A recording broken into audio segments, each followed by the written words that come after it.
No dia em que doei minha casa para minha filha, passei a viver o maior pesadelo da minha vida, mas uma carta guardada pelo meu esposo 15 anos atrás mudaria tudo. Olá, seja bem-vindo ao canal Histórias Surpreendentes, curta e se inscreva nesse canal, aproveite e ative as notificações. Comente aqui de qual cidade você está assistindo, vou adorar saber e deixar um coração no seu comentário. Eu me chamo Teresa, tenho 68 anos, e, até pouco tempo atrás, achava que havia feito tudo certo na vida. Criei minha única filha com amor, zelo e sacrifício. Fui mãe e pai ao mesmo tempo depois que meu esposo, Augusto, faleceu há mais de 15 anos. Ele foi meu companheiro por mais de 3 décadas, um homem justo, honrado, de palavras simples e de atitudes marcantes. Quando ele partiu, deixou um vazio que nunca consegui preencher, apenas suportar. Minha filha, Aline, era tudo o que me restava. Eu a vi crescer, se formar, se casar. Com lágrimas nos olhos, caminhei com ela até o altar, sentindo que meu dever como mãe havia sido cumprido. E mesmo após o casamento, continuei sendo presença constante em sua vida. Sempre estive ali, pronta para ajudar no que precisasse. Quando ela e o marido, Sérgio, começaram a enfrentar dificuldades financeiras por causa do desemprego dele, não pensei 2 vezes. Convidei os dois para morarem comigo. Afinal, minha casa era grande, confortável, com história em cada parede, o lar que Augusto construiu com tanto esforço. Na época, Aline relutou um pouco, mas Sérgio aceitou de bom grado. E assim, fomos vivendo juntos, entre jantares silenciosos e olhares que pareciam dizer mais do que as palavras. Com o tempo, percebi que minha presença incomodava Sérgio.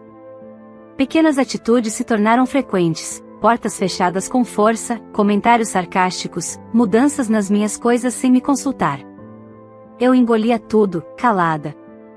Pensava que talvez fosse coisa da minha cabeça ou, quem sabe, um ajuste natural da convivência. Mas o incômodo crescia. Foi numa manhã chuvosa, enquanto tomávamos café, que minha filha tocou no assunto da casa. Mãe, e se a senhora transferisse o imóvel para o meu nome?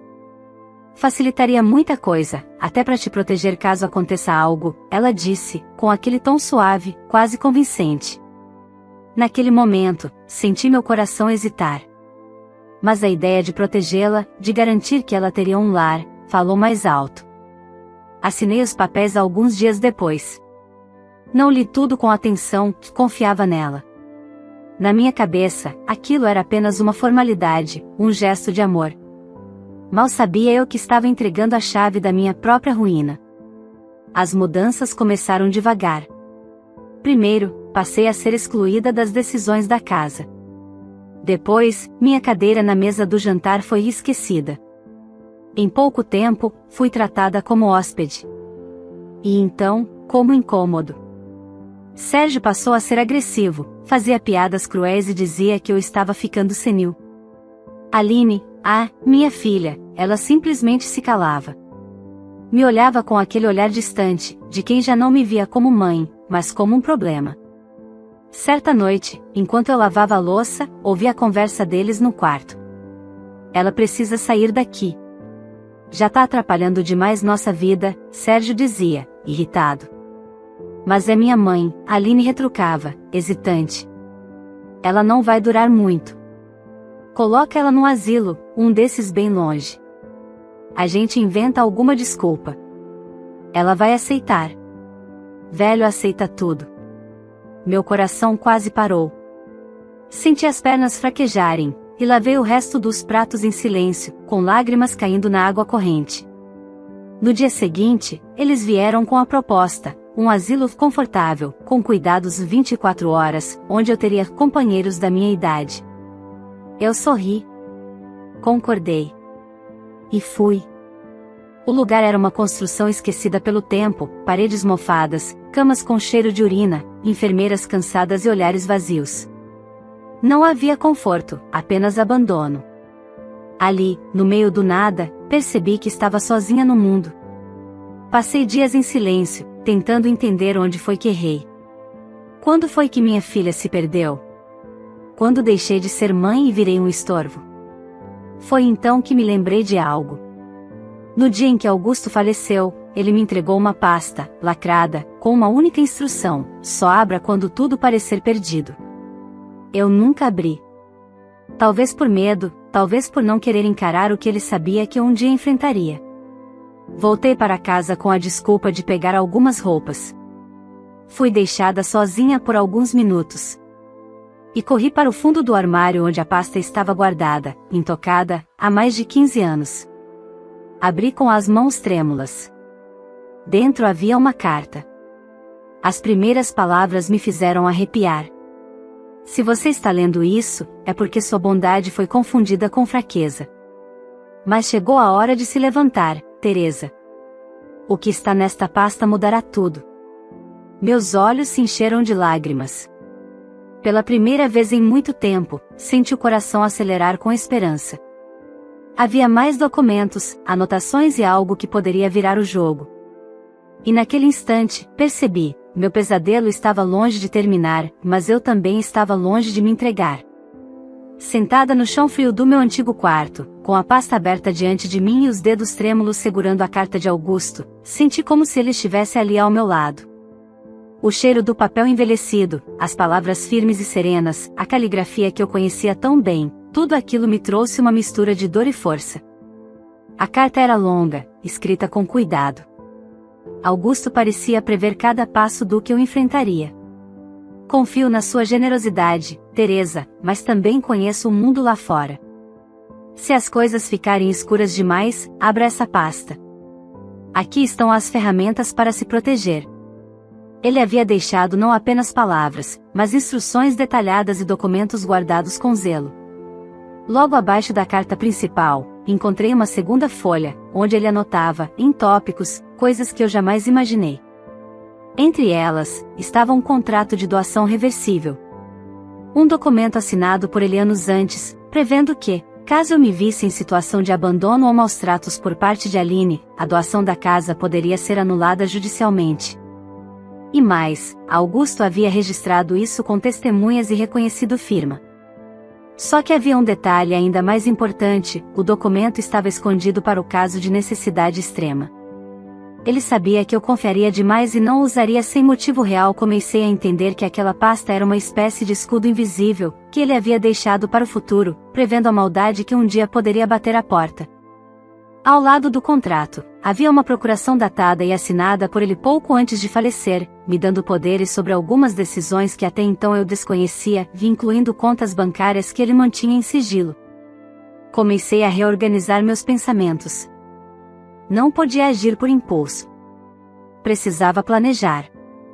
Ainda que meu coração quisesse gritar, minha alma pedia cautela. Guardei os documentos de volta na pasta, fechei-a com cuidado e a escondi na minha bolsa. Sabia que meu tempo ali era curto. Ao sair do quarto, encontrei Aline no corredor, com um rosto frio e impaciente. Você ainda está aqui?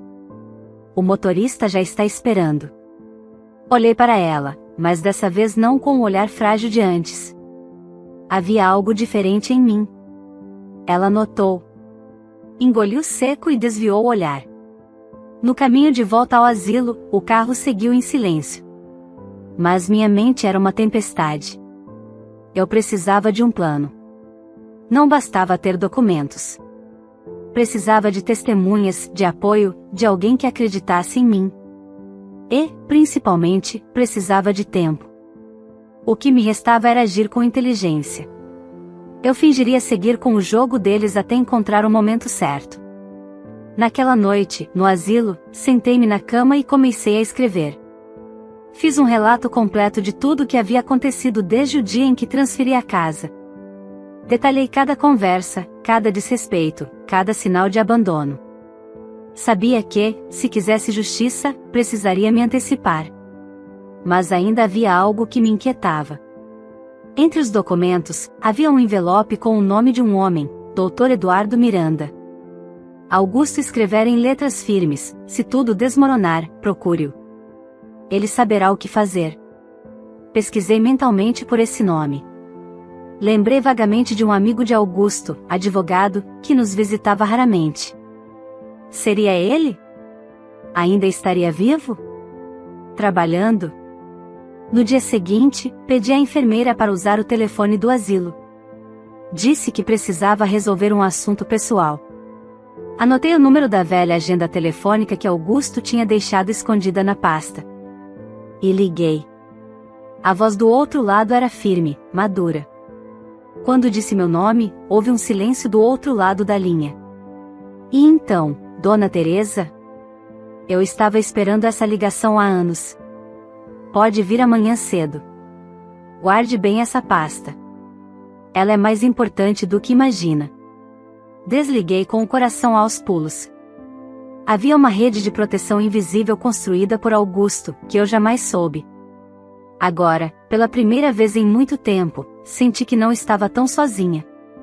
Na manhã seguinte, antes que o motorista viesse me buscar, pedi ajuda a uma das funcionárias do asilo.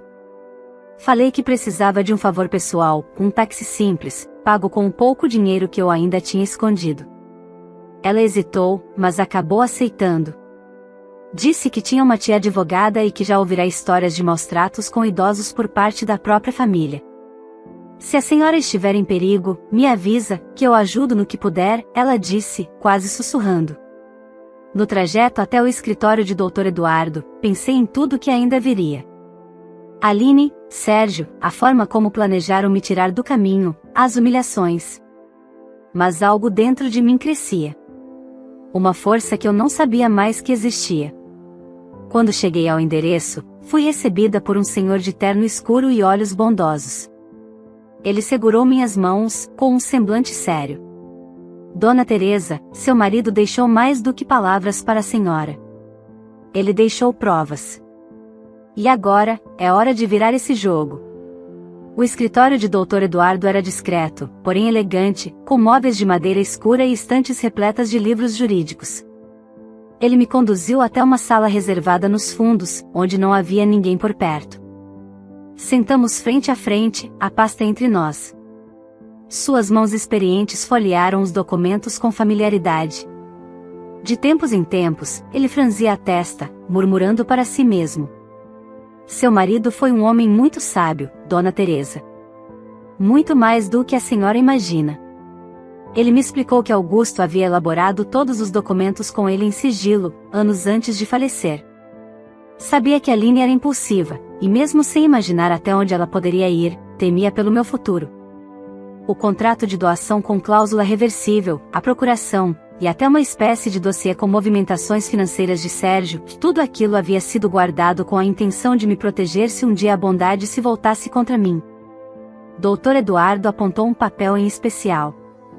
Era uma carta escrita por ele mesmo, endereçada ao juiz responsável pela vara de família da cidade, atestando a legalidade do contrato e a preocupação legítima com o meu bem-estar.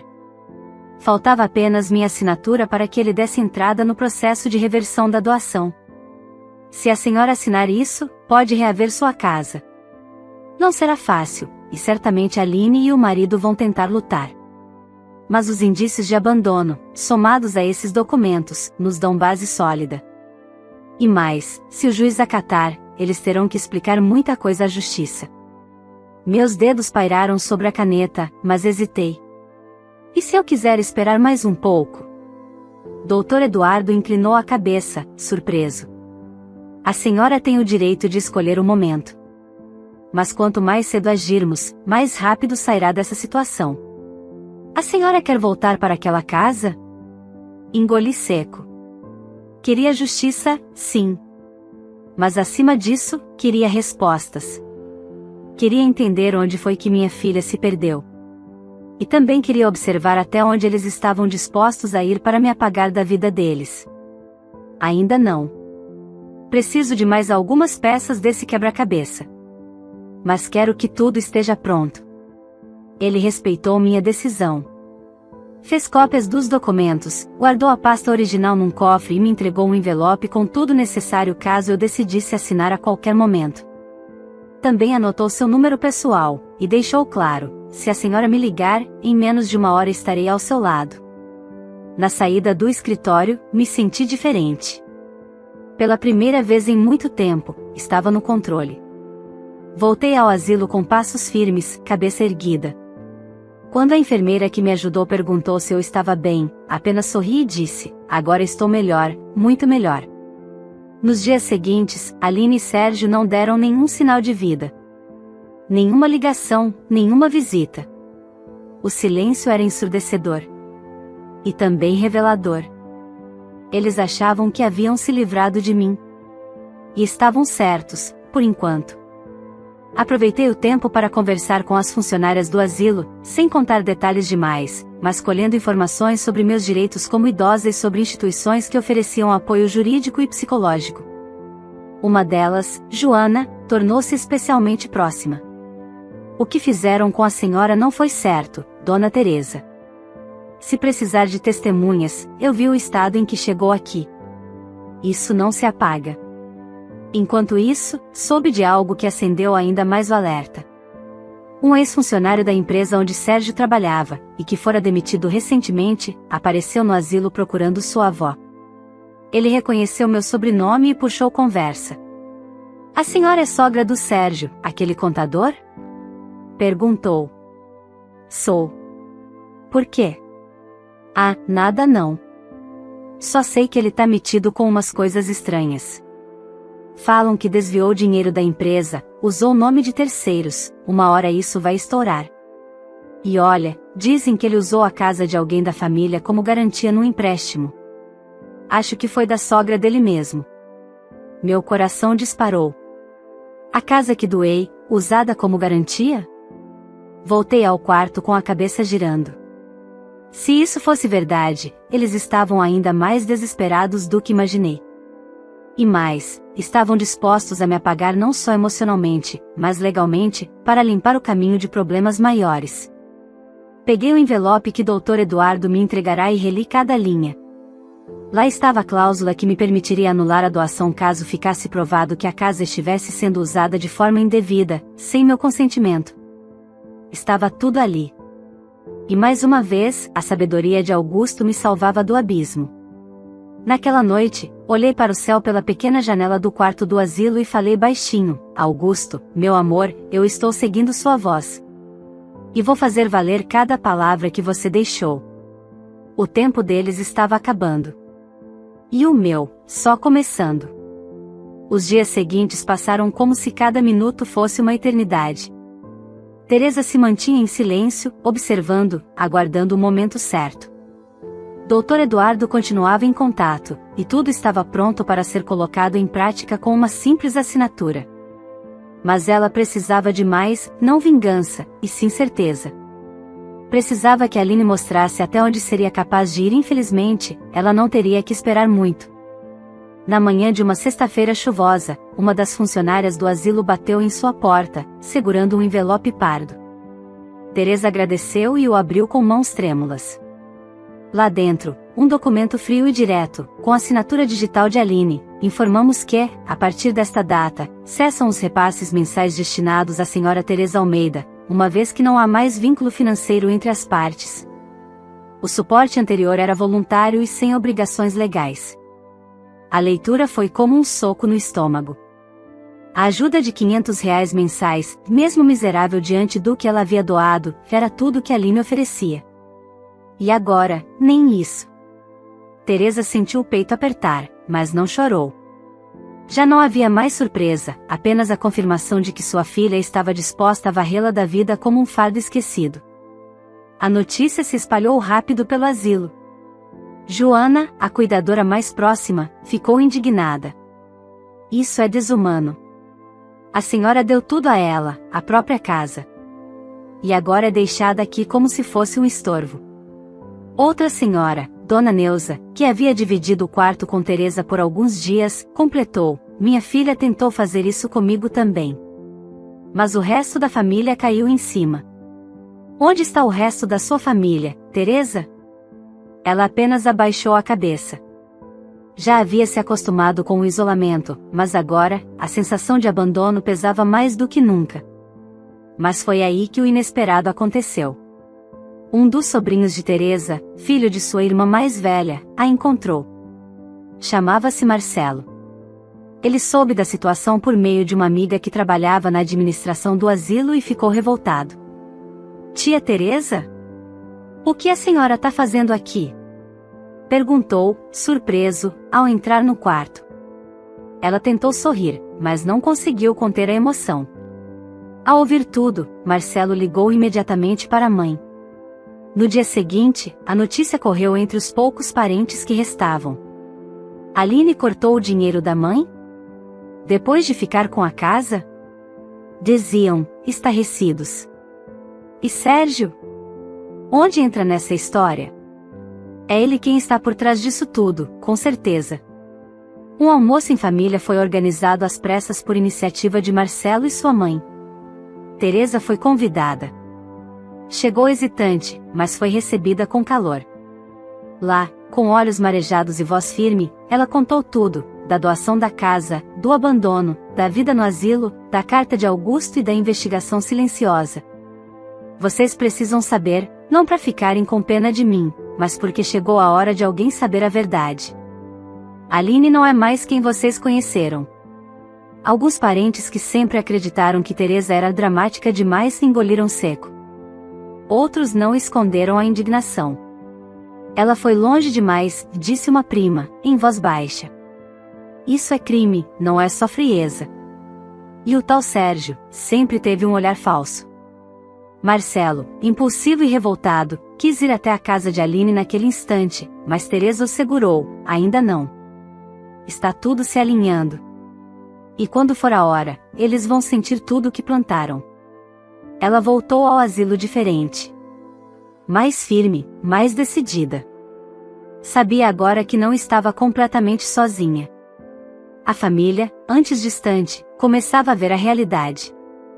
E isso era mais uma peça no seu tabuleiro. Naquela noite, Dr. Eduardo ligou. Oi, Dona Teresa. Estive acompanhando de longe. Soube que sua filha cortou a ajuda. Podemos agir agora? Ela respirou fundo, olhando a carta de Augusto sobre a cômoda.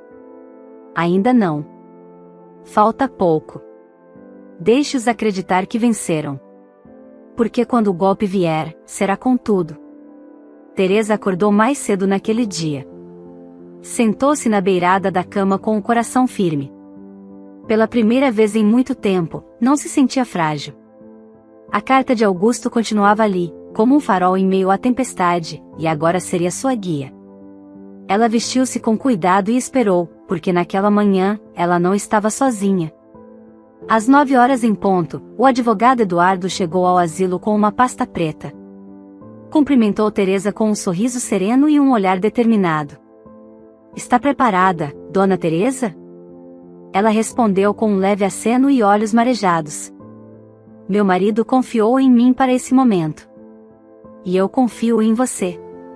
Dentro da pasta estavam documentos que Augusto havia deixado prontos anos antes de morrer. Ele desconfiava da ambição de Sérgio desde o início. Na carta, ele alertava Teresa de que, caso algo acontecesse com ela e ela se visse abandonada, seria porque haviam cumprido exatamente aquilo que ele temia. Augusto, precavido, havia deixado uma escritura alternativa, registrada em cartório, que condicionava a doação da casa à condição de usufruto vitalício de Teresa. Eles violaram isso, Dona Teresa, explicou Eduardo. A escritura usada para registrar a casa em nome da sua filha omite a cláusula de usufruto. Isso, por si só, já é grave. Mas a mais, conseguimos provar que sua assinatura na última escritura foi forjada. Tem laudo pronto. Ela apertou os olhos com força, engolindo a emoção. Não se sentia vingativa. Sentia-se, finalmente, ouvida. Na mesma semana, o advogado entrou com uma ação judicial pedindo a anulação da doação e o retorno da posse imediata da casa para Teresa. Além disso, solicitou uma liminar de bloqueio dos bens do casal até que o caso fosse julgado. A notícia chegou até Aline e Sérgio como uma explosão. Como assim? Ela quer a casa de volta? Gritou Sérgio, revoltado. Mas isso era nosso. Balbuciou Aline, nervosa. A gente investiu, reformou, vendeu alguns móveis, isso é golpe. Insistia ele, já ligando para o advogado da família, que confirmava, havia indícios de fraude e a coisa poderia se complicar seriamente. Sérgio andava de um lado para o outro na sala. Pela primeira vez, via algo que não podia controlar. E mais ainda, começou a desconfiar que Teresa não estava mais sozinha. Isso o irritava profundamente. Do outro lado da história, Teresa recebia uma visita de Marcelo no asilo. Ele trouxe frutas, algumas roupas novas e, principalmente, apoio. A senhora tem força, tia. Estamos com a senhora. Eu não sabia que ainda tinha família, ela respondeu, emocionada. Achei que todos tinham esquecido de mim. Não. A gente só demorou a enxergar. Mas agora, a verdade está vindo à tona. Na semana seguinte, algo inesperado aconteceu. O juiz responsável pelo caso concedeu uma liminar determinando que Aline e Sérgio entregassem imediatamente o imóvel para averiguação judicial. O casal ficou em choque. Tiveram que deixar a casa com apenas o essencial, e foram morar provisoriamente com amigos. Sérgio não conseguia esconder a raiva. Ela planejou isso com aquele advogadozinho. A velha nos enganou. Não fala assim dela, Sérgio. É minha mãe. Aline explodiu, pela primeira vez desde o início da trama. Estava começando a perceber que talvez tivesse cruzado um limite do qual não poderia mais voltar. Mas Sérgio, cego pela arrogância e pelo controle perdido, não ligava. Ela vai pagar. Não acabou. Teresa, no entanto, sabia que estava apenas no começo. Ainda havia muito que enfrentar: o julgamento, os ataques rasteiros de Sérgio, as críticas sociais, os comentários venenosos dos que ainda acreditavam na versão manipulada da filha. Mas ela sentia, no fundo da alma, que finalmente era dona de si novamente. Mais do que isso, havia recuperado algo ainda mais valioso que a casa: a dignidade, o respeito e uma nova forma de esperança. Naquela noite, Teresa leu novamente a carta de Augusto. Desta vez, leu em voz alta, como se ele ainda estivesse ao seu lado. Se você chegou até aqui, minha amada Teresa, é porque sobreviveu a tudo. Não desista. Use a verdade como seu escudo. E, acima de tudo, lembre-se, você sempre foi mais forte do que imagina. Ela fechou os olhos, segurou a carta no peito e sorriu. Faltava pouco para o fim. E desta vez, ela estava no comando. A audiência estava marcada para uma manhã nublada, mas dentro da sala de justiça o clima era mais tenso do que qualquer tempestade. Teresa sentou-se ereta ao lado do advogado Eduardo, usando um vestido azul claro e simples, o mesmo que usava quando se casou com Augusto. Um símbolo silencioso de força e memória. Do outro lado, Aline e Sérgio estavam pálidos. Os olhos da filha evitavam os da mãe. O genro, porém, mantinha a postura altiva, como se ainda acreditasse que sairia vitorioso. Quando o juiz deu início à sessão, o silêncio tomou conta da sala. As provas eram claras: a assinatura de Teresa na escritura mais recente fora periciada e confirmada como falsificada. Além disso, a escritura original com cláusula de usufruto vitalício havia sido suprimida, o que caracterizava má-fé e intenção deliberada de tomar posse de um bem sem o consentimento real da doadora. Eduardo foi firme, porém respeitoso, em sua explanação. Mostrou os registros de conversas, os documentos e a linha do tempo que comprovava o abandono e o desprezo com que Teresa fora tratada após doar sua casa. A defesa de Sérgio tentou alegar que Teresa havia se confundido, que ela sofria de lapsos de memória, que era tudo mal entendido. Mas o juiz, sério, ergueu os olhos: temos laudos médicos recentes que atestam plena lucidez da senhora Teresa. E também temos provas de coação, de falsidade ideológica e de desvio de função do bem doado. No fim da audiência, quando o juiz leu a sentença, o mundo pareceu parar por um segundo. Declaro nula a doação da residência feita à senhora Aline e ao senhor Sérgio, com restituição imediata do imóvel à titular de direito, Teresa. Fica determinada a responsabilização civil do casal por fraude documental, abandono e apropriação indevida, com aplicação de multa e encaminhamento à promotoria para possíveis medidas criminais. Aline chorou baixinho. Sérgio, incrédulo, saiu da sala bufando, enquanto o advogado dele recolhia os papéis em silêncio. Teresa, por sua vez, fechou os olhos por um instante. Não por alívio, mas por paz. Aquela luta havia custado muito mais que noites de sono. Custará uma parte da alma. Mas agora, com a justiça feita, ela poderia respirar novamente. Dias depois, Teresa voltou à casa. Já não havia os móveis antigos, nem o cheiro das tardes com Augusto. Mas havia o sol entrando pela janela da sala, e a lembrança de tudo que ela havia superado. Marcelo, o sobrinho, ajudou com a mudança e se prontificou a morar com ela enquanto colocava as coisas em ordem. Eu quero que a senhora saiba que nunca mais vai estar sozinha, tia, disse ele, enquanto carregava uma caixa. Ela sorriu, com os olhos cheios de lágrimas, mas de emoção boa, dessa vez. Eu sei, Marcelo. E obrigada por me lembrar disso. No mês seguinte, Aline tentou ligar para a mãe. Ligou 1, 2, 3 vezes. Teresa atendeu apenas na quarta. Mãe, me desculpa, por favor, eu me perdi, eu deixei o Sérgio me manipular, disse, soluçando do outro lado da linha. Teresa ouviu tudo em silêncio. Não sentia raiva, mas também não sentia a necessidade de acolher imediatamente. Aline, o perdão é um caminho, não uma palavra. E você terá que trilhá-lo sozinha, antes de querer caminhar ao meu lado de novo. Você me odeia? Não. Mas eu aprendi a me amar. E isso agora vem em primeiro lugar. Nos meses que se seguiram, Teresa reformou a casa aos poucos. Voltou a cuidar do pequeno jardim que Augusto tanto amava. Participou de reuniões na igreja local, fez amizades novas no bairro, e até começou a escrever um diário, registrando tudo o que havia vivido. A carta de Augusto permaneceu guardada em sua gaveta, dobrada com cuidado, como um lembrete eterno de que mesmo nos momentos mais sombrios, uma luz pode surgir. E que o amor verdadeiro nunca se vai por completo, ele apenas se transforma em força. Na última página de seu diário, Teresa escreveu: "Hoje eu sei, o pior pesadelo que vivi foi também o que me despertou para minha verdadeira força. Perdi uma filha para a ganância, mas reencontrei a mim mesma. E nenhuma casa no mundo vale mais do que isso." E com isso, fechou o caderno, saiu para a varanda e deixou o sol aquecer seu rosto. Afinal, a mulher que um dia foi deixada em um asilo, agora era dona novamente de sua vida e de sua história. Se essa história tocou o seu coração, curta o vídeo, inscreva-se no canal e compartilhe com alguém que precisa ouvir essa mensagem. Comente aqui embaixo de qual cidade você está assistindo, vou adorar saber e deixar um coração no seu comentário. Sua interação é muito importante para que mais pessoas conheçam histórias como essa. Vamos juntos?